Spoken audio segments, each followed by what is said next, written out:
Okay, so in this example, we're dealing with a system of equations problem.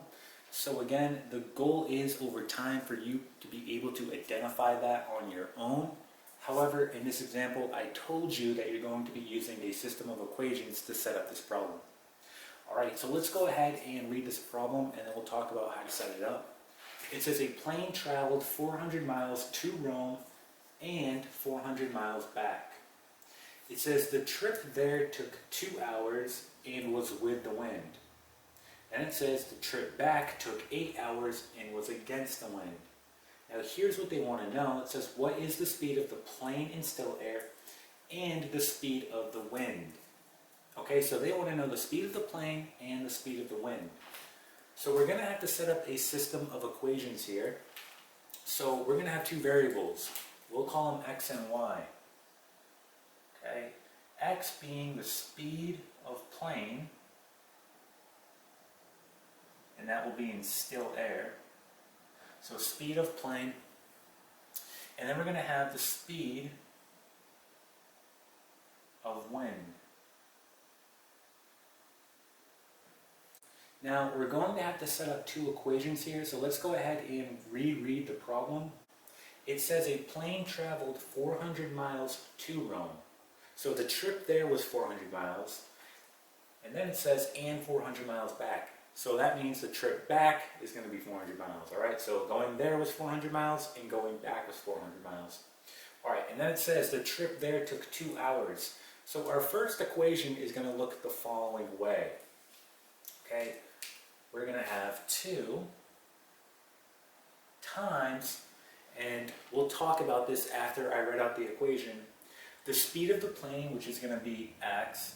Now, it's important to understand your units here. We're talking about speed, right? Look at the units that they give us in this problem. We're given miles and we're given hours, okay?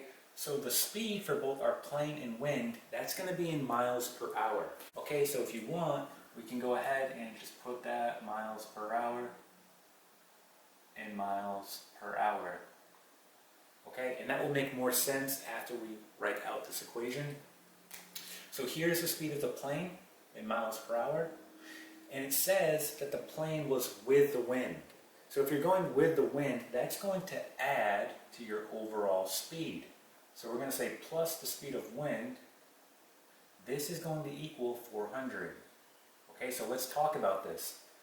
This 2 here represents hours. So we have hours. X and y, that's miles per hour. So when we add the 2, we're left with miles per hour. And then we're going to have equal to, this represents miles. So we're going to put miles here. So look what happens, hours is going to naturally cancel out. We're left with just miles, so miles equals miles. That's what we want. Okay, so we can see here that it's in agreement, right? So our equation is in agreement here. So just so you can see how this is working out with the units, that's why we're doing this, okay? So there's our first equation. Now let's take a look at our second equation. The trip back took 8 hours, so we're almost going to set up the same problem, okay, except it says on the trip back you're going against the wind. So this is going to decrease from the speed of the plane, so we're going to put minus y, right? Because again, you're going against the wind. And again, this is going to equal the distance, which is 400 again. Okay, so there are our two equations. We're now ready to solve. So what we want to do before we solve, we want to go ahead and distribute on both equations. So just rewriting this, we're going to get 2x plus 2y equal to 400, and then here we're going to get 8x minus 8y equal to 400. Now looking at this, it looks like elimination is going to be the easiest method to solve. So my first step is I'm going to go ahead and eliminate y so that I can solve for x. Once I have x, I can plug it back into one of the originals. Alright, so using the elimination method here, I'm simply just going to multiply this top equation by 4. So I'm going to multiply this top equation by 4. All right, and when we do that, we get the following. We're going to get 4 times 2x, we get 8x. Then we're going to get 4 plus 2y, plus 8y, equal to 4 times 400, 1600. Okay, this, we're not going to change anything on, and we'll talk about that right now. So we're just going to write 8x minus 8y equal to 400. So again, we're not changing anything here. So remember when you do elimination, right, you're simply just combining the terms. So we can see here, when we try to combine these two terms, 8y and minus 8y, they cancel out, right? That's what we want, right? That's the elimination method. Now that those terms are canceled out and the y is canceled out, all right, we just left with one variable here. So 8x plus 8x is 16x, equal to 1600 plus 400 is 2000. All right, and then we're just going to divide both sides by 16. Okay, so we're going to go ahead and plug this into our calculator. So we get 2000 divided by 16, right? And we're going to get 125 here.